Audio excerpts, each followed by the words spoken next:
인문명리로 본 정조의 청기와 인생 궤적이라 해갖고 제가 대구신문에 칼럼 쓴 내용을 가지고 역사 공부도 하고, 정조는 워낙 여러분 잘 알다시피 조선시대 세종 15세기, 그 다음에 18세기 영종조 문해부흥기를 이끌었던 조선의 뛰어난 영걸이죠. 그래서 이런 분의 사주를 공부하는 것도 많은 도움이 될 것 같아요. 그래서 오늘은 이분 사주에 대해서 칼럼이다 보니까 지면에 한계가 있어갖고 몇 편 쓸 생각인데, 저도 개인적으로 정조를 좋아하고 이런 사주입니다, 정조가. 근데 오늘은 이 사주인데, 오늘은 우리 6대 간법에서 격구, 억부, 조우가 있고 궁의와 십성이 있고, 이 물상의 모양 하나만 가지고 이분에 대해서 한번 설명하는 시간을 가지고 해봅시다. 자, 이 사주는 기토란 말이죠. 술월의 기토죠. 근데 이 술이라는 용어를 포인트를 주가지고 할 겁니다. 이게 사실 물상이 좀 고급이거든. 상을 보는 거는. 이 술월에 대해서 공부를 좀 하는 시간을 가지도록 하겠습니다. 봅시다. 자, 18세기. 이제 조선은 이렇죠. 조선 후기는 이제 17세기를 보면 선조 임금이 있고, 여기서부터 분당이 광해군이 있고, 인조, 효종, 현종, 숙종, 경종, 영종조 아닙니까? 17세기. 선조가 이제 1567년인가? 즉위 해갖고 1608년까지 했거든. 인조 반정이 1623년이고,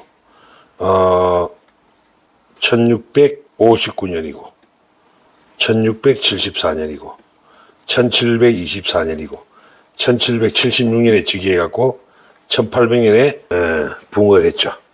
이게 조선 후기입니다. 조선 후기. 이 조선 후기 선조 때부터 분당이 시작됩니다. 분당 정치가. 그래서 광해군 때는 북인 정권이랍니다. 북인. 인조 때는 서인. 서인과 남인이 공존하는 정권이었어요.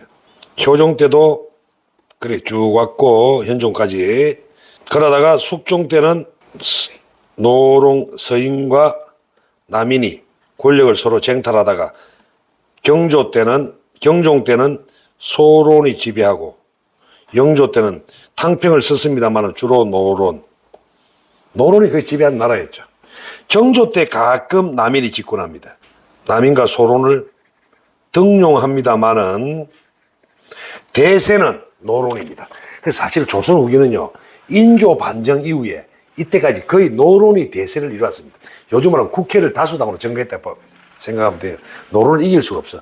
그래서 노론은 1624년부터 무려 240년간 집권합니다. 흥성대원군까지. 그 조선 후기의 정치를 잘 알아야 돼요.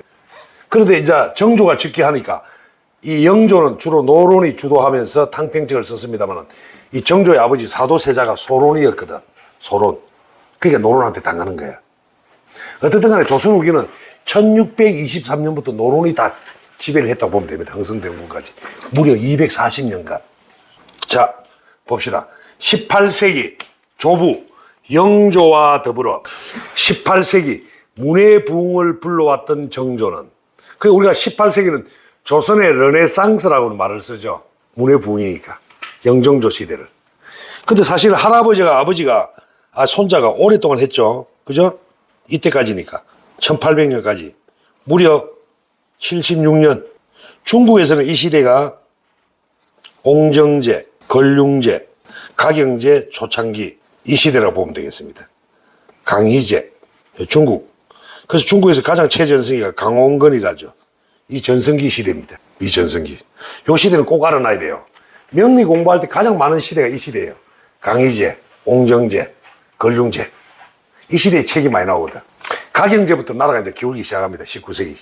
우리나라는, 자, 정조는 영월에, 강원도 영월에 정조 태실이 여기 있어요. 옛날 그 왕실에 태어난 사람들 태실이 다 있어요. 태실이. 그 태실의 아기비에 의하면 정조 임금, 내가 이제 칼럼을 쓰는 게 조선시대의 왕들, 또 역사적 유명한 인물을 쓰는데, 조선시대는 좋은 게 기록이 다 남아있다는 거야. 특히 왕은 시까지 거의 다 남아있어요. 아기비에 의해서. 태실이 가면 몇 시까지 태어나대. 그러니까 우리가 이 참 명리 공부하는 사람한테는 천군만마야. 시가 정확하니까. 1752년 9월 22일 영조 28년이죠. 축식이 영조는 우리나라 조선시대 역사상 가장 오랫동안 재위한 왕이죠. 거의 52년. 축식경에 시까지 나와 있어요. 축식이 사도세자와 해경궁 홍시사에서. 근데 이 사도세자가 참 불행이 뭐냐면 사도세자를 뭐 드라마도 많이 나오지만 사도세자는 소론이 지지합니다. 근데 자기 부인 해경궁 홍씨는 노론이야. 사실 사도세자는 자기 처가의 정치 세력이 노론에 의해서 제거당합니다. 노론들이 계속 영조 임금한테 막 자기 아들의 비행을 이야기하는 거예요. 사도세자가요, 바깥에 바람, 술집에 가 놀았어요, 술 먹었어요, 어디 나가서. 이걸 고자질 다 하는 거예요. 그래서 해경궁 홍씨가 쓴 책이 한중록이거든. 그 한중록의 내용을 보면 자기 남편에 대한 이야기를 별로 좋게 안 썼어요. 좀 부정적으로. 뒤주석이 죽어도 싸다는 식으로. 그게 한중록이거든. 응? 왜? 자기 아버지가 홍봉환인데 요 삼촌이 홍인환인데 이 해경궁 홍씨의 아들인 정조를 죽이려고 했던 사람이 정조 임금한테는 외할아버지 동생이야. 그래서 정조가 왕이 되고 나서 이런 집안을 다 없애봅니다. 그 정도로 정조라는 사람은 개인적으로 참 불행한 사람이야. 사도세자도 그렇고. 그렇습니다. 좀 그래서 드라마에 자주 나오죠. 그래서 정치가 무서운 거야. 막 핏줄이 나발이 없어. 정치가 진짜 무서운 거야. 그래서 정치 세계는 비정한 세계라잖아요. 응? 피눈물이 없는 동네입니다. 그 동네는. 차남으로 태어났어요. 정조가 장남이 아닙니다. 차남입니다. 첫째 아들이 있었는데 출생 전에 사적 제200호 서삼릉은 고향이 있습니다. 그죠? 동쪽에는 어디 있어요? 구리에는 동구릉. 무덤이 제일 큰데 동구릉. 동쪽에 구릉이 9개 무덤이. 서쪽은 서삼릉. 얘는 구리에 있죠. 얘는 고향이 있고.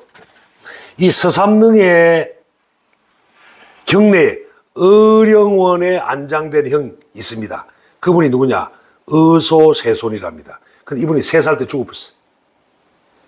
영조의 첫째 아들이 태어났는데 의소세손이라고 요절해버립니다. 그래갖고 사도세자의 첫째 아들이죠. 실질적 장남이 정조가 되는 겁니다. 이후 1759년 왕세손으로 책봉되었고, 그러니까 1952년생이니까 정조가 요즘 말하면 7살 때, 그죠? 왕세손으로 책봉되고, 62년 10살 때, 이 유명한 사건이죠. 1762년은 이때가 연도가 임오년이거든. 임오년 말띠에. 이때 여러분 알다시피 영조가 노론의 부추김에 의해서 자기 아들 사도세자를 뒤주석에 가다 죽이쁘죠. 8일 만에. 그죠? 그게 유명한 이모하변이라고 합니다. 임오년에 한을 당했다. 그래서 요절한 영조의 맏아들, 영조는 맏아들이 있었거든요. 그 맏아들이 효장세자입니다. 나중에는 묘가 진종으로 승격됩니다.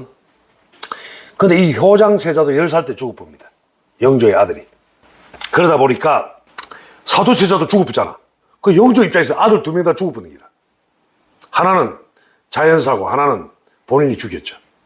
그 영조가 영걸이지만은 개인사로 보면 불행. 아들 2명이 죽어붙다니까. 하나는 자연사였고 하나는 자기가 죽이고. 예? 영조 임금이 사주가 그래. 그래서 정조가 효장세자의 후사가 되는 거예요. 왜? 사도세자는 역적이거든. 정조는 역적의 아들이 될 수가 없잖아. 그래서 효장세자의 법제자가 되죠. 법아들이 되죠. 그래서 23살에 정식으로 했습니다. 1776년 1월 30일부터 대리청정을 하여 국가의 정사를 직접 관장했어요. 정조가. 자기 할아버지 대신.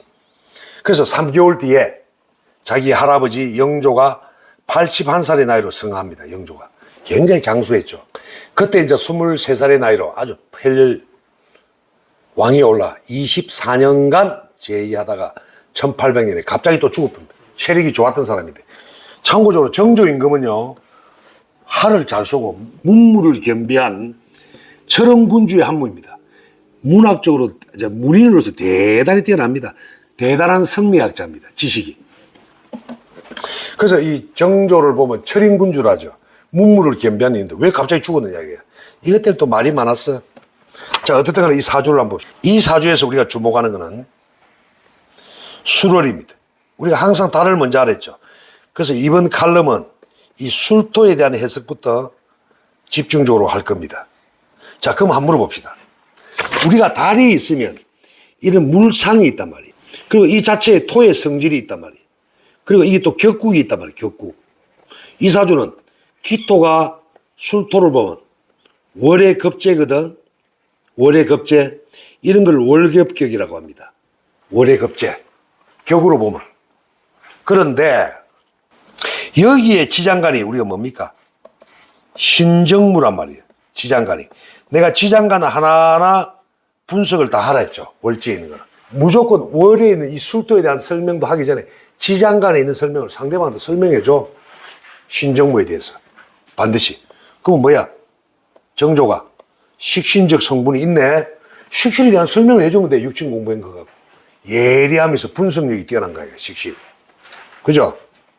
식신은 뭐야? 연구 분석력이 탁월하잖아. 학자급이었다니까. 그 다음에 정화. 운명적으로 또 편인을 깔고 앉았네. 이게 뭐야? 고독이잖아. 아니, 자기 아버지가 죽었잖아. 또 편인은 뭐예요? 편모술하잖아. 응? 그죠? 전략적인 머리잖아. 전략 전술이 뛰어난 머리. 이런 두뇌를 뭐랍니까? 편인이라잖아. 그죠? 순발력. 순발력이 대단히 빠르잖아. 응?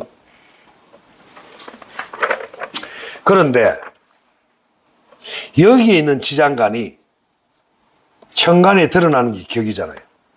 그럼 이 사주는 무슨 격이에요? 처음에는 월의 겁재였어. 월의 겁재.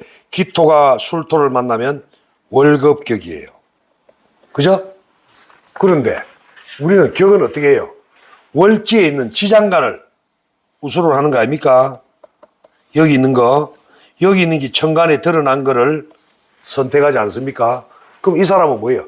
술토는 진술충미의 하나이기 때문에 같은 오행이 드러나면 인정하죠. 그럼 여기 뭐예요? 경금, 병화 이런 걸 다 인정을 해야죠. 그죠? 일간은 격을 안 정하잖아. 그럼 이 사람은 어느 게 드러났어요? 신금이 경금으로 드러났잖아. 이걸 격으로 정하는 거지. 신금이 원래 진술충미가 아니면 같은 오행만 반드시 격으로 인정하는데 진술충미는 같은 오행이면 다 인정을 한다는 거예요. 근데 여기는 같은 오행이 경금을 튀어나왔단 말이에요. 그럼 이런 사주는 어떻게 공부해야 되는 거예요? 방금 격으로 보면 우리가 격구구 이야기를 하면 원래는 월의 겁재였어. 월겁격이었는데 천간에 드러난 걸 격으로 정하거든. 천간에 드러난 걸 격으로 정한단 말이에요. 술토. 어느 걸 정하나? 술토는 잡기죠. 진술충미 하나니까. 어느 게 드러났어요? 경금이 드러났죠. 요거는 다음에 설명하겠습니다만 이 사람은 잡기 상관격의 에너지를 갖고 태어난 사람이야. 그죠? 오늘은 그 격에 대해서 이야기가 아니고 어쨌든 간에 상관이라는 뜻은 뭐예요? 머리가 총기가 있다. 한마디로 타고났다 머리가. 대단한 머리를 갖고 태어난 사람이죠.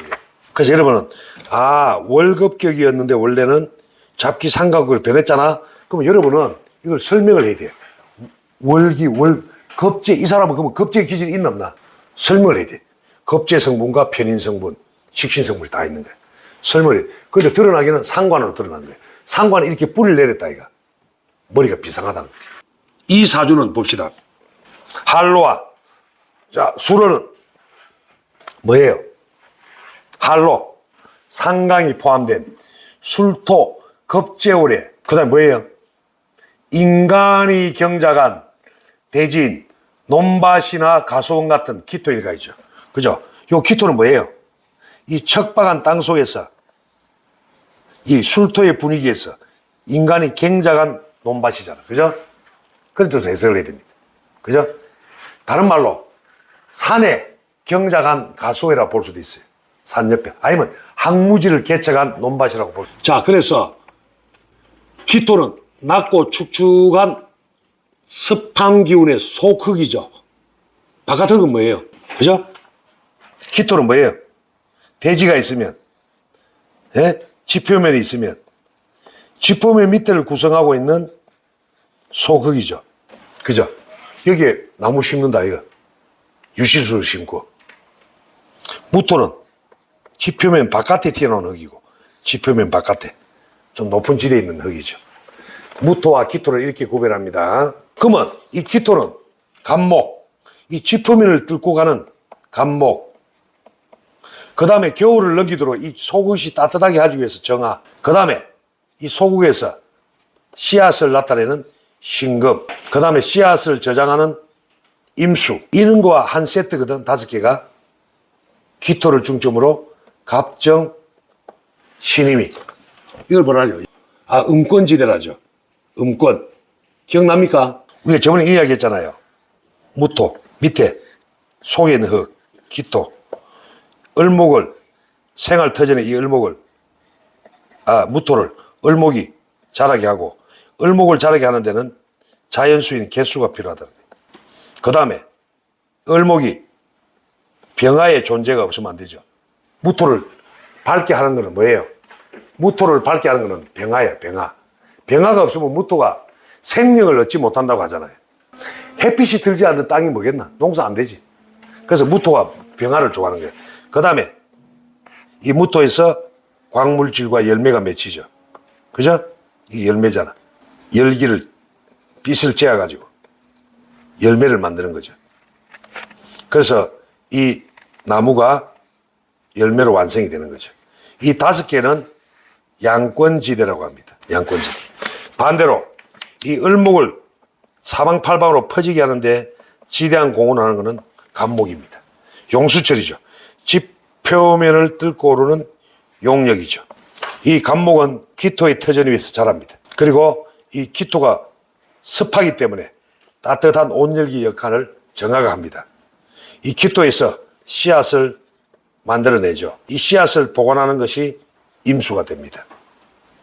요거는 음권이라고 하죠. 같은 세트끼리 어울리는 거예요. 요 위에 5개는 양권, 음권과 양권을 이렇게 분류하는 겁니다. 이게 자세히 보면요, 세트가 참 맞아요. 그래서 을목이 좋은 사주가 되려면 개수가 있어야 되고 병화가 있어야 되는 거예요. 무토가 좋은 사주가 되려면 병화, 개수가 있어야 돼요. 인간이 개발하고 개척한 땅이다. 또한 기토는 전원토, 논밭 등의 흙이며 지지의 축미와 같은 뜻이죠. 그죠? 자, 그 다음에 사주를 간명시 주목되는 궁위는 어디입니까? 월지죠. 월지 이야기를 하고 있잖아요. 사주를 보면 월지만 열심히 설명해도 상대방한테 설득력이 생기는 겁니다. 저 친구가 내 내면을 알아내네? 그러므로 정조의 부모 형제의 궁이자 사해궁에 해당됩니다. 이 부모 형제궁 아닙니까? 이건 사해궁이죠. 부모 형제궁과 사해궁이죠. 술토, 겁제의 해석. 그죠? 겁제의 해석은 중요하다 해놨잖아요. 그죠? 겁제. 잘 해석해야 됩니다. 술토는 이 술토를 가지고 다양하게 해석해야 되는 거예요. 뭐라 했습니까? 절기의 의미를 알아야 돼요. 이 술토의 절기가 뭐냐? 술토의 절기가 뭐예요? 백로 다음에, 추분 다음에, 한로상강이란 말이에요. 한로상강. 그 뜻을 알아야 돼요. 절기. 그 다음에 술토 자체의 물상의 의미를 또 알아야 되죠. 또 술토에 해당되는 십성의 의미를 알아야 되겠죠. 십성. 그죠? 또 술토의 지장간, 신정무의 해석이 모두 필요하죠. 월지장간에서 투출한 격국의 이해도 필요하죠. 이런 거를 다양하게 해석할 줄 알아야 된다는 거예요. 다양하게. 자, 먼저 술토는 오곡백과를 수확하는 시기이자 날짜는 양력으로 10월 8일경인 찬이슬이 맺힌다는, 찬이슬이 맺혀. 그게 뭐죠? 한로죠. 또 서리가 내리기 시작한다는 상강을 포함하는 음력 9월의 기상을 술토월이라고 합니다. 또 술토는 가을을 상징하는 신유술의 마지막이죠. 신유술의 끝머리죠. 서방 금방국의 마지막이죠. 또한 인호술 있잖아요. 임목, 범, 오화, 말 합쳐갖고 뭐 됩니까? 인호술의 삼합이 되어 태양의 빛인 병화와 생활터전인 무토의 묘고가 되죠. 그죠? 그래서 우리가 이걸 알아야 됩니다.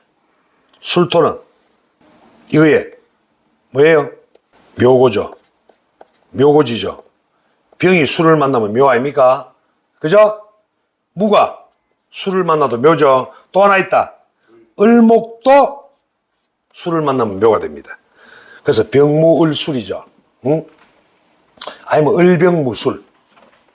을병무는 술을 만나면 을병무술 이렇게 외우세요. 을병무술은 묘고지다. 그래서 여름의 불씨를 저장하고 있습니다. 여기에 묘가. 이 불씨가 저장하고 있잖아. 불씨를. 이 불씨를, 여름의 불씨를 가을 늦기까지 보관하고 있습니다. 정화가. 원래 이 정화는 여기에 있었던 거예요. 여름의 불씨를 이까지 보존하고 있는 거예요. 인호수리리. 마지막 불씨. 왜 정화를 불씨를 저장해야 될까? 겨울을 넘겨야 되잖아. 여기 왜 정화를 보존하느냐? 해자축을, 추위를 그런 식으로 이해하면 되겠어요. 자, 추운 겨울을 이겨내는 해놨잖아. 즉 하루의 불씨인 정화를 묻어둔 상태의 하루이다. 한편 술토는 묘목과 묘술 합이죠. 이런 걸 육합이라 하지 않습니까? 정조의 사주가 그렇죠. 부모 형제궁하고 배우자궁이 묘술 합을 하고 있습니다. 육합의 관계. 그러면 친근성이 있다는 거죠. 자기 배우자하고. 술토는 또 이 사람은 이것도 있네. 합도 있고 형도 있습니다. 합도 있고 형도 있습니다. 지금 무슨 말이냐? 이 사람의 형제, 급제는 뭐예요? 실질적으로 정조는 이복 형제가 있습니다. 은신군, 은흥군. 이런 사람이 있어요. 이 집안이 나중에 철종, 고정이 나옵니다. 이쪽 집안에서. 이복 형제지. 사도세자가 왕이 안 됐지만 세자 시절에 후궁을 많이 줬어요. 거기서 난 자식이 은신, 은흥군. 여기 후손들이 나중에 철종하고 고종이 나타납니다. 급제자. 급제가 뭐랬나? 이복 형제. 급제는 이복 형제. 축술형이 됩니다. 형제 자리가 형을 당했잖아. 그래서 사실은 철종의 할아버지 되는 인물이 처형을 당합니다. 천주교 박해 때문에. 형을 당합니다. 그래서 철종 임금이 여러분 알다시피 강화도에서 나무꾼으로 살아간 거예요. 자기 할아버지가 그렇게 당하니까. 왕실인데도 불구하고. 철저하게 배제당합니다. 그 나중에 이제 왕족이 없다 보니까 철종이 나무하다가 졸지에 안동김씨 애들이 띨띨한 놈 없나 찾아보니까 철종인 거야. 글자도 모르고 잘 됐네. 꼭두각시로. 그래 철종 임금이 되는 겁니다. 그 철종 임금도 또 후사가 없으니까 흥성대군의 아들인 고종이 이쪽 계보를 타가지고 또 왕이 되는 거예요. 네? 정조와 같은 이복 형제. 자, 술토의 물상은 하늘에서는 노을이 되고, 이 술토의 물상은 노을입니다. 하늘에서는. 이게 왜 그러냐면 술토가 무토거든. 무토. 무토는 노을이다. 또 땅에서는 높은 언덕이라 했어요. 그죠? 지대가 높아요. 기토는 낮은 데 비해서. 성벽, 무덤, 인기 됩니다. 언덕, 성벽, 무덤이 됩니다. 술토 자체가. 또한 술토는 번화가를 상징하기로 합니다. 번화가. 강남의 번화가. 이게 술토의 형상이에요. 종로, 광화문. 종로, 광화문. 이런 게 다 술토야. 그 다음에 시장통. 사람이 벅적지근한데. 그 다음에 또 이런 게 재미있는 게 있어요. 군대, 무장, 탄창, 폭탄 이런 걸 상징하기로 합니다. 술토 자체가. 왜 그런가 알아요? 이거 배우는 봐. 술토 안에 하얗고가 숨어 있거든. 하기운이 숨어 있거든. 이게 이런 물상이 되는 거예요. 그렇게 하면 이해가 되겠죠. 자, 그 다음에 동굴의 형상도 됩니다. 또 현대 같으면 영화관, 공연장소. 영화관도 되고 공연장도 됩니다. 자, 임영웅이다 나왔나? 이게 술토야. 공연장소. 그 다음에 도서관, 편집부, 문자, 강단, 교육. 다 이 글하고 관계되는 쪽이죠. 그 다음에 골동품, 보관 능력이 뛰어나다는 것. 이 술토가 보관 능력이 있습니다. 보관 능력. 술토 자체가. 그 다음에 금고, 보관 능력이잖아요. 그죠? 그 다음에 관사, 유흥장소, 술집, 사람이 막 떠들썩한데 수도자 등을 나타냅니다. 이 술토의 의미를 꼭 알아야 돼요. 응? 처음에는 힘들어요. 하나하나씩 이치를 알면 됩니다. 자, 봅시다. 그러면 이런 내가 지금 방금 이야기했던 이 술토의 의미를 가지고 정조 임금을 풀이하는 겁니다. 정조는 사도세자의 산소인, 원래 사도세자의 산소가 경기도 양주에 영우원이라 했거든. 영우원. 경기도 양주에. 그러다가 1789년 기유년에 하평옹주의 배우자인, 이 하평옹주는 영조의 딸이죠. 영조의 딸입니다. 그러니까 정조한테는 고모가 되겠네. 배우자인 금성이 박명원의 건의를 받아들여. 이 박명원이라는 인물 있잖아요. 여러분 잘 모르는 사람이 대다수인데, 박명원이 그 유명한 열알기에 박지원 알죠? 열알기. 육촌형이가 그래요. 그래서 이 형 덕에 자기도 북경 갔다 오고 그랬어. 박지원이가. 형님 덕택에 육촌이. 박명원의 건의를 받아들여 용이 여의주를 해룡하는 형국인 하성의 하산으로 옮긴 겁니다. 그래서 지금 무덤이 경기도 하성에 있는 거예요. 사도세자의 무덤이. 지금 이름을 바꿨죠. 혈융원으로 바꿨습니다. 그래서 거기 가보면 사도세자와 해경궁 홍씨의 무덤이 있습니다. 그리고 자기 아들 정조의 무덤도 효의왕후의 무덤도 같이 있습니다. 이건 걸릉이라거든. 같이 있어. 정조 임금의 효심을 보여줄 수 있는 게 무덤이에요. 자기 아버지를 명당으로 옮기고 자기도 죽고 나서 자기 아버지 옆에 간 겁니다. 그래서 해경궁 홍씨의 육순이 되는 1794년 갑인년 수원 하성 축제의 계획을 발표하게 되는 겁니다. 그 전인 1791년 시전 상인들의, 이 시전 상인이 누구냐?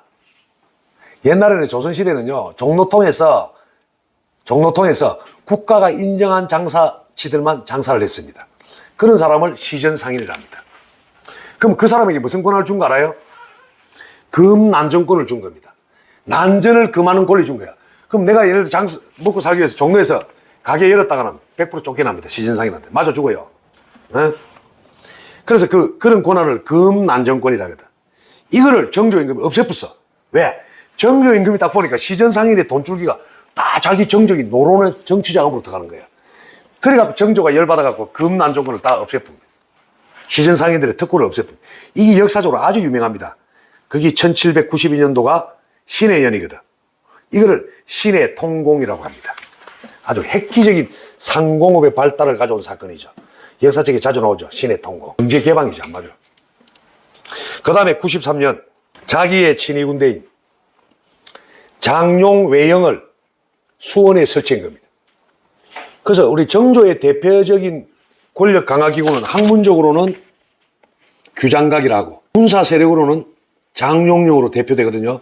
처음에는 장룡령을 서울에만 설치했다가 자기 정치적 기반을, 서울에는 노론이 너무 많으니까 자기 정치적 기반을 위해서 새로운 신도시를 만든 게 수원입니다. 수원. 그래서 거기에 장룡외영을 설치해가지고 수원 경제와 군사적인 기반을 강하게 한 조치를 실행하게 됩니다. 그래서 1795년 을묘년에 사도세자와 해경궁 홍씨의 해감년을 수원에서 성대하게 했죠. 이 기록이 가끔 여러분이 보시는가 모르겠는데 그림으로 남아 있습니다. 그게 유명한 원행, 을묘년에 원행을 갖다 정리의계라는 겁니다. 세계문화유산인 수원하성이 대단합니다. 이게 왜냐하면 서양식 건축 기법을 이용했거든. 그래서 세계문화유산이 된 거예요. 근데 이 기록을 사실은 여러분 들어봤지만은 방계수록의 유영은이 제시한 내용을 정조가 150년 뒤에 충실하게 재현한 겁니다. 150년 뒤에. 참고적으로 방계유영은은 중농주의 철학자입니다. 중농학파의 태도라고 하죠. 그래서 방계유영은이 노년에 내려가서 살아가서 방계수록을 제출한 데가 어디냐? 전라북도 부안입니다. 부안. 거기서 유영은은 방계수록을 저술하게 됩니다. 중농학파의 시조죠. 정조는 1776년 3월 호학의 군주답게 고금의 서적을 수집하고 제왕들의 어제와 어필을 봉안하는 도서관과 인재양성기관이자 학술 정보를 수집하고 정책연구기관으로 세종의 집현전을 개성한 그 유명한 규장각 설치를 명했습니다. 1781년 정조가 노론의 핍박을 받으면서 왕이 되기가 참 힘들었어요. 노론이 끝까지 방해를 많이 했거든. 그 정조를 살린 사람이 바로 누구냐? 홍구경입니다. 홍구경은 우리 역사상 최초의 세도 정치가로 이름을 날렸어요. 너무 세도 정치를 많이 하니까 정조 임금이 홍구경을 제거하게 되죠. 5년 만에. 그래서 정조 때는 주로 누구냐? 남인과 노론의 인물들을 등용하죠. 그 인물이 꼭 기억해야 될 사람이 있습니다. 최재공. 영의정을 여기면 남인의 거두입니다. 서명웅도 유명하죠. 노론, 시파 등 총 38명의 각신. 그 다음에 또 유명한 사람이 많이 나오죠. 유득공, 이덕무, 박재가 이 다 실학자들이죠. 서희수 등의 검수관을 임명해갖고 정조의 계획정치에 또한 연소 문신들의 규장각의 재교육과 선진 정치 세력 양성 목적으로 정약용, 서유구, 유태자, 한치흥, 홍요 등 남인과 북인 계열을 포함한 여기서 내가 왜 남인과 북인 계열을 했냐면 남인과 북인은 거의 제거당에 등용을 합니다. 총 138명을 선발해 그 유명한 정책을 펴죠. 그게 뭐냐? 초계 문신제라. 그리고 정조는 홍제라는 호를 1798년에는 11,000명을 주인 옹이라는 호를 사용하고 산림 도통농을 부정하면서 군주 도통농을 제창하면서 문무를 겸비한 강력한 철인군주를 실행하게 됩니다. 그러나 이상하게 정조가요 50이 안 되고 갑자기 죽어봅니다. 이게 참 조선의 아이러니인데 이런 뛰어난 사람이 한 20년을 더 해야 되는 갑자기 죽음으로써 6년간 자기 할머니죠 정순왕후 이분은 노론백파라고 합니다.